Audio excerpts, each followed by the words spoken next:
Morning, Steve Freed in Chicago with the morning grain comments. Well, yesterday we had a pretty impressive rally in the markets led by the beans and corn. During the day we were trying to figure out why we were seeing the rally. Initially we thought it was because of the wet weather slowing U.S. harvest. Number two, it might have been some Chinese pricing they were doing with some positive crush margins. And then number three, we might have seen some money flowing from the energy markets into the ags.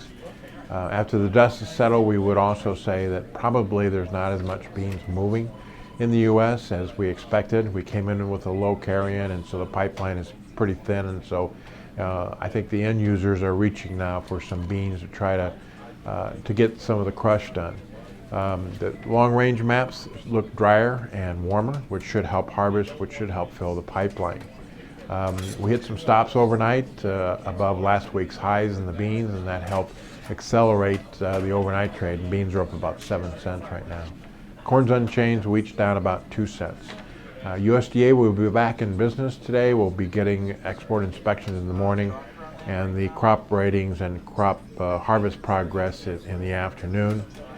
We expect about, maybe 30% of the beans harvested versus 50 average, and maybe the corn's 20 versus 35, 38 average. So we're still behind pace to get the harvest done. We also noted yesterday a little bit of improvement in cash corn basis. I think the farmers are trying to let the corn dry in the fields instead of paying for dry at the elevator.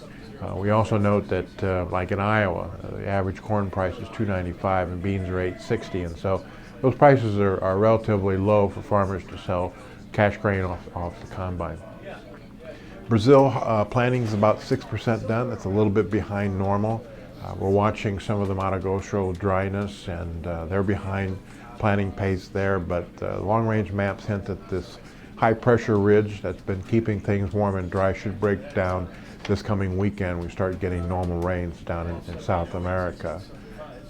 Other than that, we get the crush on Wednesday, and outside markets, we're trying to bounce a little bit off of yesterday's lows in the stock market, and 30-year bonds are making new highs, which means interest rates are working a little bit lower. As always, these are my thoughts, not those of ADM or ADM Investor Services, and have a safe and profitable trading day.